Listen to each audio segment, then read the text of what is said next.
مان بڑے ہی غور سے سننے کی بات ہے یہ زندگی کا بڑا بنیادی اصول ہے یہ. ہر عمل ایک نتیجہ پیدا کرتا ہے. من یعمل مثقال ذرۃ خیر یرہ ومن یعمل مثقال ذرۃ شر یرہ. عمل خیر کا ایک ایک ذرہ وہ بھی اس کے سامنے آ جائے گا، عمل شر کا ایک ایک ذرہ وہ بھی اس کے سامنے آ جائے گا. تو یہ تو سامنے آ جائیں گے، تو اس میں پھر بعض سے تجاوز کر جانا یا جس سے نظر انداز کر دینا، اس کو بغیر مواخذے کے آگے بڑھ جانا، یہ دو چیزیں تو آپس میں ملتی نہیں ہیں. کیا چیز ہے یہ؟ بڑی اہم چیز ہے یہ. نظام کائنات قانون ارتقاء کی روح سے جاری و ساری ہے.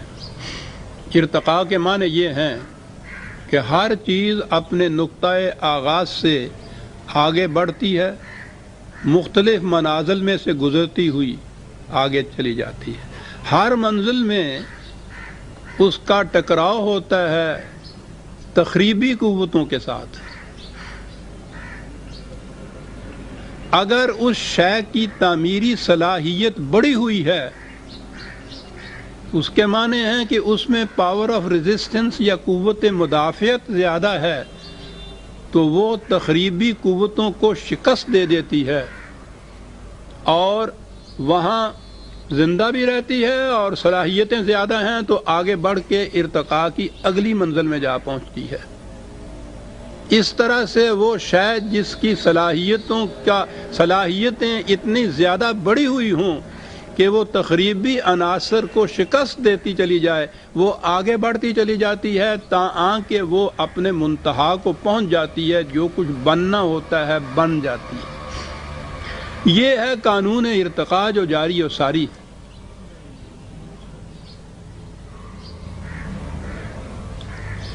انسان کی زندگی میں بھی یہی قانون جاری ہے. انسان کی طبعی زندگی جو فزیکل لائف جسے آپ کہتے ہیں، اس میں کیا ہوتا ہے؟ اب یہ تجربات اور مشاہدات بتا رہے ہیں کہ ہر آن انسان کے اندر ایسے ہلاکت پیدا کرنے والے جراثیم کروڑوں کی تعداد میں ایک ایک سانس میں پہنچتے ہیں کہ اگر اس کی مدافعت کی قوت اندر نہ ہو تو ایک سانس میں موت واقع ہو جائے. لیکن ہوتا کیا ہے؟ اس کے اندر تعمیری قوتیں اتنی ایسی ہوتی ہیں جو ان کا مقابلہ کرتی ہیں. اگر وہ تعمیری قوتیں بڑھی ہوئی ہیں تو یہ تخریبی جراثیم یہ جو اندر جاتے ہیں، بیکٹیریا یا سیلز وغیرہ، وہ ان کو ہلاک کر دیتی ہے. انسان تندرست رہتا ہے. اور اگر وہ قوت مدافعت کم ہو گئی ہے، تعمیری قوتیں اندر کی جو ہیں کم ہو گئی ہیں، ان کے مقابلے میں یہ غالب آ جاتی ہیں، انسان بیمار ہو جاتا ہے. عارضی طور پر اگر یہ واقعہ ہوا ہے تو جسے علاج کہتے ہیں وہ یہی ہوتا ہے کہ اندر کی مدافعت کی قوت جو ہے اس کو بڑھا دیا جاتا ہے باہر کی تدبیروں سے. یہ دوائی جا کے آپ نہیں کچھ کرتی. یہ ٹھیک ہے کہ اب انہوں نے یہ بھی طریقہ اختیار کیا ہے کہ وہ ہلاکت آمیز جراثیم کو مار بھی دیتی ہے، اینٹی بایوٹکس جس کو کہتے ہیں، اگرچہ وہ سب کو ہی مار دیتی ہے اندر پہنچ کر. لیکن اصل علاج یہ ہے کہ انسان کی مدافعت کی قوتیں جو ہیں ان میں تقویت پیدا کی جائے. یہ صحیح طریقے علاج ہے.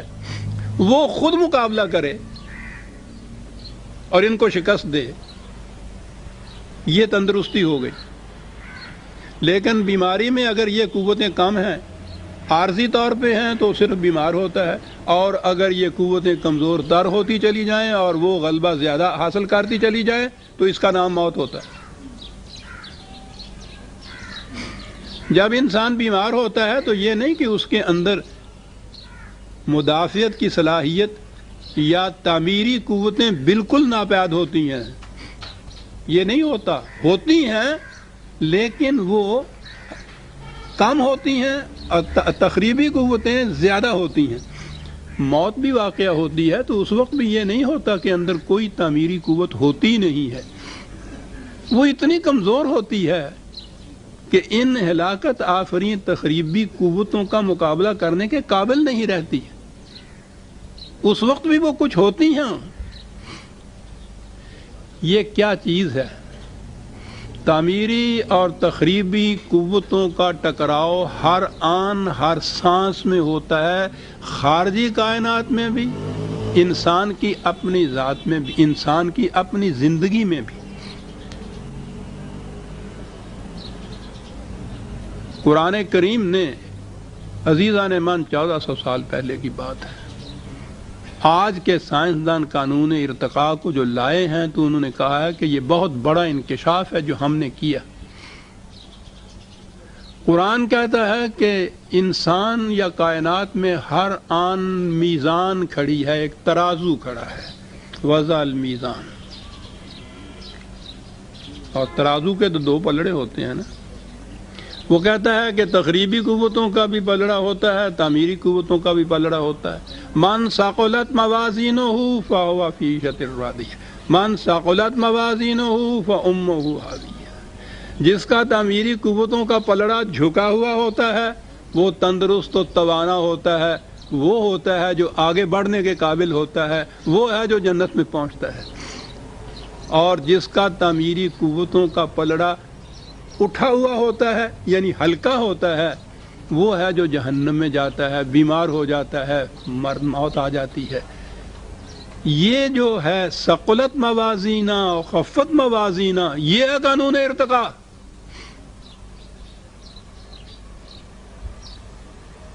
یہ نہیں کہ جس کا تعمیری قوتوں کا پلڑا جھکا ہوا ہوتا ہے، تخریبی قوتوں کی یا برائیوں کی کوئی ایک رمق بھی اس میں نہیں ہوتی، وہ ہوتی ہے،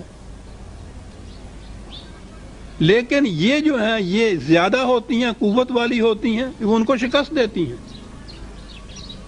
یہ جو ہے موازین کی بات قرآن نے کہی عزیزان من، میں ذرا ایک قدم آگے بڑھ جاؤں۔ جس طرح انسان کی جسم کی کیفیت ہے، انسان تو صرف اس کی جسم سے عبارت نہیں ہے، جسم کے علاوہ ایک اور چیز بھی ہے جسے انسان کی ذات یا اس کا نفس کہا جاتا ہے۔ یہ جسم تو اسی زندگی تک ہے، اصل مقصود انسان کا اسی قانون ارتقاء میں اس کی ذات کی نشو و نما اور پرورش بھی ہے۔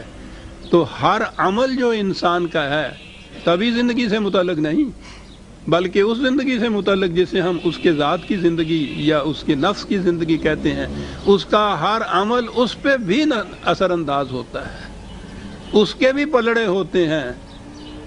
جسے آپ نیک کام یا اعمال صالحہ کہتے ہیں، وہ کام ہیں جن سے انسانی ذات میں پختگی پیدا ہوتی ہے، نشو و نما اس کی ہوتی ہے۔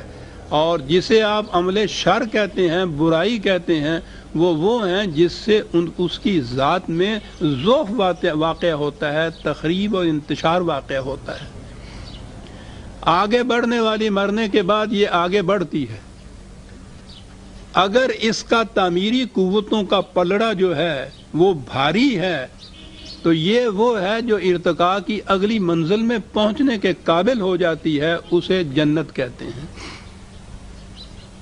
اور جس کا تخریبی قوتوں کا پلڑا بھاری ہوتا ہے، ذات اور خودی جس کی ہے کمزور ہوتی ہے، ضعف ہوتا ہے، اس کا ارتقاء رک جاتا ہے، وہ جمود میں آ جاتی ہے، اسے جہنم کہتا ہے۔ جہنم کے لیے جہیم کا لفظ آیا ہے جس کے معنی ہے جہاں کوئی چیز روک دی جائے۔ تو سلسلہ ارتقاء میں یہ آگے نہیں بڑھتی۔ یہ جو فزیکل یا کائناتی زندگی ہے اس میں یہ جو پھر وہی بات ہے، سائنس کے انکشافات بڑے معیر العقول ہیں۔ یہ 10,000 ہزار سال کے، لاکھوں سالوں کے، کروڑوں سالوں کے پہلے کے ڈھانچے جو ملتے ہیں ان کو، مختلف قسم کی، مختلف انواع کے، مختلف جانداروں کے، عجیب و غریب قسم کے وہ ہیں۔ تو ان میں صورت یہ ہوتی ہے کہ بہت سی سپیشیز جن کو کہتے ہیں، ڈارون نے یہ نقطہ ایجاد کیا تھا، انکشاف کیا تھا اس کا، انواع مختلف قسم کے مخلوق کی، جانداروں کی ایسی ہے کہ جو ایک مقام کے اوپر وہ فنائی ہو گئی، وہاں ان کے ڈھانچے تو ملتے ہیں، دنیا میں ان کا وجود نہیں ملتا. وہ تھیں جن میں قوت مدافعت قطعاً نہیں رہی تھی، یہ بہت کم ہو گئی تھی. یہ ابھی جو میں نے عرض کیا ہے، وہ مقابلہ نہیں کر سکیں، وہ فنا ہو گئی. کچھ ایسی ہیں کہ جو زندہ تو ہیں لیکن اسی شکل کے اندر زندہ ہیں، آگے نہیں بڑھ سکیں. یہ جتنے آپ کو پرندے، مویشی وغیرہ نظر آتے ہیں نا، بھیڑ انہوں نے دیکھا ہے 10,000 سال یا لاکھ سال پہلے بھی بھیڑ ہی تھی، آج بھی وہ بھیڑ ہی ہے، آگے نہیں بڑھ رہی، زندہ ہے، اسی مقام پہ زندہ ہے جس کا ارتقاء کا سلسلہ رک گیا ہے. یہ یوں کہیے کہ یہ جہیم میں ہے. انسان کی بھی یہ کیفیت یہ ہے کہ اگر اس کی ذات کی نشو و نما دینے والی قوتیں زیادہ ہیں، غالب آئی ہوئی ہیں، تو وہ ان قوتوں کو شکست دے دیں گی جو اس میں تخریب پیدا کرتی ہیں. یہ جو قوتیں ہیں جو اس کو نشو و نما دیتی ہیں، ان کو حسنات کہتا ہے قرآن، اور تخریبی قوتیں جو ہیں ان کو وہ سیئات کہتا ہے. اب پلڑوں کی بات آ گئی. جس کا یہ تعمیری قوتوں کا پلڑا بھاری ہوتا ہے، وہ آگے بڑھنے کے قابل ہوتی ہے، وہ آگے چلی جاتی ہے، وہ جنت میں جا پہنچتی ہے. جنت میں پہنچنے والوں کا جو دوسرا پلڑا ہے وہ بالکل خالی نہیں ہوتا، اس میں لغزشیں ہوتی ہیں. عجیب چیز ہے قرآن نے جو کہی. دنیا کے باقی مذاہب میں نجات کا تصور یہ ہے کہ وہ بہشت میں، یا جس کو بھی اپنے ہاں کا اس میں نجات کہتے ہیں، اسے حاصل ہوتی ہے جس شخص میں کوئی گناہ نہ ہو، وہ معصوم ہو. ہندو دھرم تو اس کو پھر جون کا چکر دیتا ہے، کروڑوں جونوں میں وہ بدل کے وہ کہتا ہے، وہ آتا ہے دھوبی کے بھٹی چڑھتا ہے. ہر بار دیکھا جاتا ہے کہ اس کی آلائشیں جو ہیں لغزشوں کی کتنی کم ہوئیں. کروڑوں چکر دینے کے بعد جب دیکھا جائے کہ اس میں کوئی آلائش باقی نہیں رہی، پھر اس کو نروان حاصل ہو جاتا ہے، نجات حاصل ہو جاتی ہے. یعنی شرط یہ ہے کہ کوئی آلائش نہ ہو. عیسائیت نے تو مصیبت مول لے لی. اس نے کہا کہ ہر انسانی بچہ پیدائش کے ساتھ ہی آلائشوں کا، گناہوں کا ایک بوجھ اپنے ساتھ لاتا ہے. اپنے اولی ماں باپ نے، جو آدم اور حوا نے جو معصیت کی تھی، وہ اس کا بوجھ گناہوں کا ہر انسانی بچہ اپنے ساتھ لاتا ہے، اور وہ کسی طرح سے صاف ہو ہی نہیں سکتا. جب وہ صاف نہیں ہو سکتی وہ آلائش، تو وہ جہنم میں جاتا ہے. کیونکہ جنت میں تو اس نے جانا ہے کہ جس میں یہ آلائش کا ذرا سا دھبا بھی نہ ہو. تو اب کیا کیا جائے؟ تو انہوں نے اس کے بعد یہ عقیدہ وضع کیا کہ حضرت عیسیٰ علیہ السلام نے خدا کے اکلوتے بیٹے نے بقول ان کے اپنی جان دے کر، اپنا خون بہا خدا سے یہ لیا کہ یہ جتنے لوگ میرے اس صلیب کے میرے کفارے پر ایمان رکھیں گے، ان کی وہ آلائشیں تم نے معاف کر دینا، دھو دینا، اور انہیں جنت میں بھیج دینا. انہیں یہ علائشیں دھونے کے لیے یہ ایک طریق ایجاد کیا. تصور یہی تھا کہ نجات اسی کی ہوگی، جنت میں وہی پہنچ سکے گا جو معصوم ہوگا، جس سے کوئی لغزش سرزد نہ ہوئی ہوگی، جس میں ذرا سا دھبا بھی ایسا نہیں ہوگا. قرآن کہتا ہے کہ یہ انسانی فطرت کے خلاف ہے. انسان ہے، لغزشیں بھی اس سے ہو جاتی ہیں. دیکھیے عزیزان من، جذبات میں نہیں یہ آتا. وہ سارے مذاہب کا تصور جذباتی یا خالص، یہ حقائق کا سامنا کرتا ہے. وہ کہتا ہے ٹھیک ہے، انسان ہے، بہرحال بشری تو ہے، اس سے لغزشیں بھی ہو جاتی ہیں. تو قانون کیا ہے؟ قانون یہ ہے کہ اگر تعمیری قوتوں کا پلڑا بھاری ہے اس کا، تو اس کی یہ چھوٹی موٹی لغزشیں ہیں، وہ ان تعمیری قوتیں جو ہیں وہ ان کا ازالہ کر دیتی ہیں، وہ تخریب نہیں پیدا کرنے دیتی. تو اصول کیا قرآن نے بیان کیا عزیزان من؟ 4 لفظوں میں اتنی عظیم حقیقت جو ہے اس کو بیان کر گیا کہ ان الحسنات یذہبن السیئات، 11/114. عظیم اصول ہے. سائنس کا سارا یہ جو قانون ارتقاء، ان کی ڈسکوریز، ان کے انکشافات، وہ اسی نقطے کے اوپر گونجتے ہیں. حسنات تعمیری پہلو جو ہیں، تعمیری قوتیں جو ہیں وہ ازالہ کر دیتی ہیں تخریبی قوتوں کا، بشرطے کہ تخریبی قوتیں کم ہوں اور وہ پلڑا ان کا جو ہے وہ بھاری ہو، ازالہ کر دیتی ہیں۔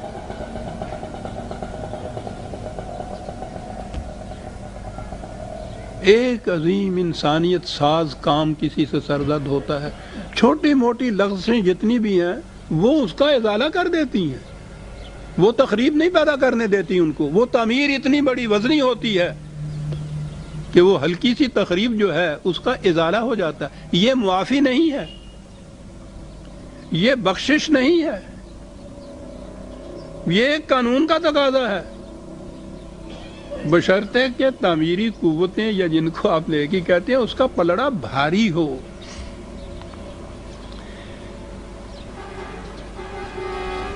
یہ جسے کہا گیا ہے نا کہ نتقبل عنہم احسن ما عملوا ونتجاوز عن سیئاتہم، کہ ان کے احسن ما عملوا، حسن عمل، بہترین حسن عمل جو ہے وہ اسے قبول کیا جاتا ہے، وہ اس کا پلڑا بھاری ہوتا ہے۔ تو یہ جو اس کے ہاں سیئات ہوتی ہیں، یہ چھوٹی موٹی لغزشیں جو سرزد اس سے ہو گئی ہوتی ہیں، یہ ان کا ازالہ کر دیتی ہیں۔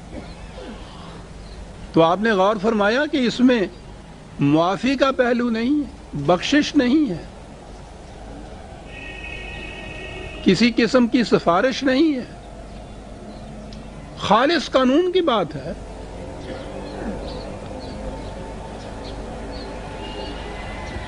اب یہاں سے ایک بات اور ہے جو سامنے آتی ہے، ممکن ہے جب آپ بھی اس پہ غور کریں وہ چیز آپ کے دل میں بھی شبہ ڈالے۔ سورہ کہف میں ہے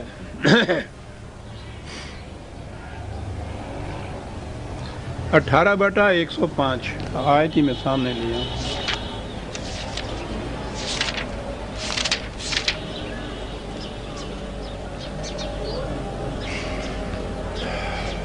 قل هل ننبئکم بالاخسرین اعمالا، کہا آؤ تمہیں ان کی بات بھی بتائیں کہ جو بے حد گھاٹے میں رہتے ہیں۔ یہ نہیں کہ وہ کوئی اچھا کام کرتے ہی نہیں ہیں، اعمالا، ایک تو وہ ہے نا کہ جو کچھ کرے ہی نہیں، ایک وہ ہے کہ جو کرنے کے باوجود بے حد نقصان میں رہے، تباہی میں جائے۔ الذین ضل سعیہم فی الحیات الدنیا وہم یحسبون انہم یحسنون صنعا، ان کی کیفیت یہ ہے کہ وہ یہی دنیاوی مفادات کی باتیں جو ہیں ان میں کام وام کرتے ہیں، اور جن کو وہ اچھا کام سمجھتے ہیں اپنے ذہن میں وہ سمجھتے ہیں کہ ہم بہت اچھا کام کر رہے ہوتے ہیں، وہ ایسا اچھا کام نہیں ہوتا۔ بات اگلی ہے، اولئک الذین کفروا بآیات ربہم ولقائہ، وہ قانون مکافات عمل سے انکار کرتے ہیں، اس زندگی کے بعد کی زندگی جو ہے اس پہ ایمان نہیں رکھتے، وہ یہاں کی زندگی کوئی منتہا سمجھتے ہیں۔ کہا فحبطت اعمالہم، اعمال ان کے رائے گاں چلے جاتے ہیں۔ فلا نقیم لہم یوم القیامت وزنا، ان کے لیے میزان بھی کھڑی نہیں کی جائے گی ان کا عمل تولنے کے لیے۔ یہاں ذہن میں آیا، ایک شک پیدا ہوا کہ یہ تو تضاد ہے، من یعمل مثقال ذرۃ خیرا یرا ومن یعمل مثقال ذرۃ شرا یرا، وہ تو کہتا میزان کھڑی ہوگی، ذرہ ذرہ اس کے اندر تولے گا۔ یہاں کہا ہے کہ ان کے لیے میزان کھڑی کرنے کی بھی ضرورت نہیں پڑے گی۔ یہ کون ہے؟ حبطت اعمالہم، ان کے کام رائے گاں چلے جائیں گے۔ ایک تو رائے گاں جانا یہ ہے کہ تخریبی پلڑا جو ہے اتنا بھاری ہو جائے کہ وہ تعمیری کام جو کچھ تھوڑے بہت کیے ہوئے ہیں وہ کچھ وزن ہی نہ رکھیں۔ لیکن یہ چیز کہ ان کے لیے میزان ہی کھڑی نہیں کی جائے گی، بڑا غور طلب ہے۔ تو پھر ذرہ ذرہ سامنے کیسے آئے گا؟ نہیں کھڑی کی جاتی میزان۔ دو مثالوں سے بات سمجھ میں آئے گی۔ ایک تو اسکولوں اور کالجوں کے لڑکوں کا امتحان، اس میں ایک تو کمپلسری سبجیکٹ ہوتا ہے، لازمی مضمون، اور کچھ اختیاری مضمون ہوتے ہیں۔ جس طالب علم کا پرچہ لازمی مضمون کا ایسا ہو کہ وہ اس میں فیل ہو جائیں، اس کے باقی پرچے دیکھے ہی نہیں جاتے۔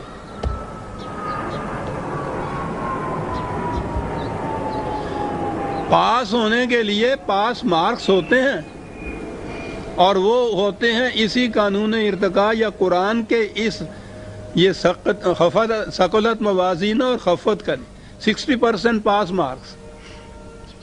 جس نے 60% لیے ہیں، 40% غلطیاں بھی تو ہیں نا اس کو کلاس میں پروموشن دے دی جاتی ہے، اگلی کلاس میں اس کو چڑھا دیا جاتا ہے۔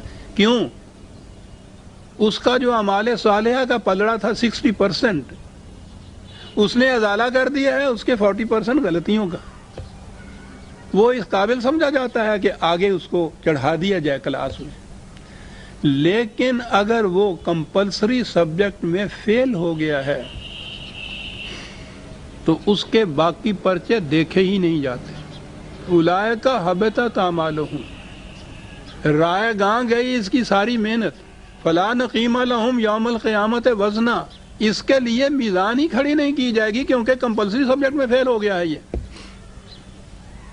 اور دوسری مثال ہے آپ کے ہاں معاشرے کی، حکومت کی، اگر کسی شخص کے خلاف بغاوت کا جرم ثابت ہو جائے تو اس نے کتنی امن پسندی کے کام کیے ہوں، رفاہ عامہ کے لیے کتنے ہی چندے دیے ہوں، کتنے ہی اچھے کام کیے ہوں، کوئی وزن نہیں رکھتا، کوئی اس کا معاوضہ اور صلہ نہیں ہوتا۔ ایک جرم بغاوت کا، سارے باقی اس کے کام جو ہیں اس کو بہا کے لے جاتا ہے۔ حبطت اعمالہم، اس کے لیے پھر وزن میزان بھی کھڑی نہیں کی جاتی کہ ایک ہی کام اس کا یہ اتنا بڑا ہے کہ اس کے باقی جتنے بھی کام اچھے جنہیں آپ کہتے ہیں وہ ان کو بہا کے لے جاتا ہے۔ بغاوت کا جرم یہ ہیں جن کے لیے پھر کہا کہ باقی کاموں کے لیے ان کے میزان بھی کھڑی نہیں کی جائے گی۔ اب قرآن کی روح سے بھی اس نے بعض کاموں کو اس نے بغاوت قرار دیا ہے۔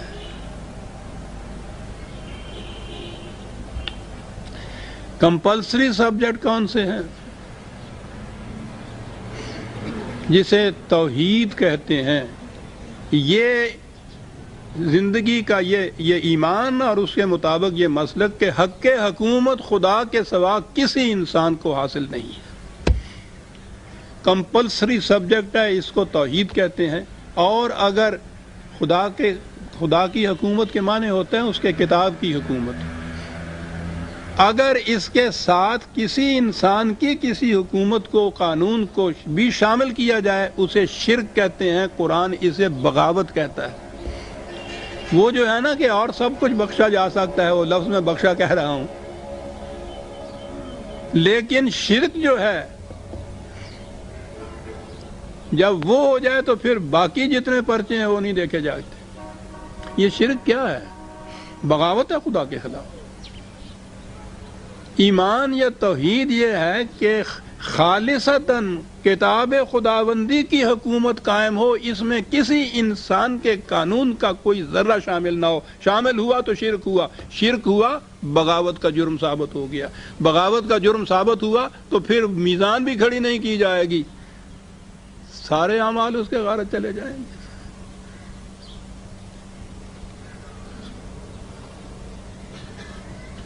آپ نے غور فرمایا کہ یہ کیا اصول قرآن نے بیان کیا ہے؟ ایسا اصول بیان کیا عزیزان من، قانون ہے اٹل، حقائق کائنات اس کی تائید کرتے ہیں۔ وہ لوگ جو قرآن کو، خدا کو بھی نہیں مانتے، مغرب کے محققین اور سائنٹسٹ، ان کے انکشافات اس کی تائید کرتے ہیں کہ زندگی کا نظام اسی سے قائم ہے، جس کا تعمیری قوتوں کا پلڑا بھاری ہے۔ یہ ضروری نہیں کہ اس کے ہاں کوئی ایک گناہ یا ایک لغزش بھی نہ ہو۔ قرآن نے اسی لیے کہا ہے مومنین کے متعلق کہ وہ کبائر الاسم سے اجتناب کرتے ہیں الا اللمم، کچھ ایسی چھوٹی موٹی لغزشیں جس کو آپ ملامت والی بات کہتے ہیں، یہ ان سے بھی سرزد ہو جاتی ہیں، لیکن حسنات کا ان کا پلڑا اتنا بھاری ہوتا ہے، انہوں نے 60% مارکس حاصل کر لیے ہوئے ہوتے ہیں کہ وہ جو ان کا تخریبی قوتوں کا پلڑا ہے وہ اس کا ازالہ کر دیتی ہیں۔ دیکھو نا، ان الحسنات یذہبن السیئات، حسنات کی بہتات جو ہے وہ ان لغزشوں کا ازالہ کر دیتی ہے۔ مدافعت کی قوت انسان کے اندر، یہ جتنے بھی اتنے بیکٹیریا جاتے ہیں ہلاکت والے، وہ ان کو تلف کر دیتی ہے، اس کا ازالہ کر دیتی ہے۔ انہوں نے یہ جذباتی طور پر اصول بیان کیا تھا کہ نجات و سعادت اور جنت جس کو آپ کہتے ہیں، وہ اس کے لیے ہے کہ جس میں ایک ذرا سا بھی گناہ کا ذرا سا دھبا نہ ہو، وہ معصوم ہو ان چیزوں سے، ناممکن۔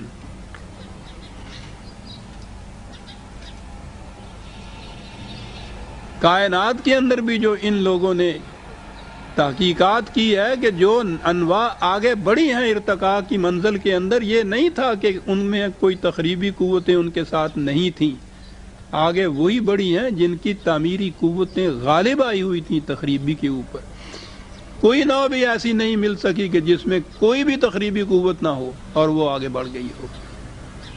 یہ شرط ہی ایسی ہے جو پوری نہیں کی جا سکتی۔ قرآن نے حقائق کو سامنے رکھ کے نجات و سعادت کا قانون مہیا کیا عزیزان مان، جس کا من ثقلت موازینہ فہو فی عیشۃ راضیہ، من خفت موازینہ فامہ ہاویہ۔ اور اس میزان میں یہ دیکھ لیا کہ سب سے پہلے دیکھا یہ جائے گا کہ بغاوت تو نہیں ہے، شرک تو نہیں ہے، اور اگر یہ ہے تو پھر یہ قرآن نے یہ کہا تھا نا کہ وَهُمْ يَحْسَبُونَ أَنَّهُمْ يُحْسِنُونَ صُنْعًا، یہ لوگ بذام خیر یہ سمجھیں گے کہ ہم تو بڑے نیک کام کرتے ہیں، اس غلط فہمی میں مبتلا رہیں گے۔ وہ کہا خدا سے تو بغاوت کریں گے اور اپنے ذہن میں یہ سمجھیں گے کہ ہم بڑا نیک کام کر رہے ہیں۔ بڑا غور طلب ہے یہ مسئلہ عزیزان میں، کہ بغاوت ہو خدا سے، حق حکومت انسانوں کو دے دیا ہو، شرک کا ارتکاب ہو رہا ہو، اور یہ سمجھ رہے ہوں کہ ہم نماز، روزہ، حج، زکوٰۃ وغیرہ جو ہیں یہ بڑے بڑے بھائی نیک کام کر رہے ہیں ہم، اور وہ ایک ایک نیکی، ایک ایک قرآن کے لفظ کی تلاوت کا ثواب 300 نیکیاں یا کتنی نیکیاں، 30 نیکیاں اپنے ذہن میں سمجھنے کہ انبار کھڑا ہو رہا ہے ہمارا، وہ پلڑا جو ہے اس میں اتنا کچھ ہو رہا ہے۔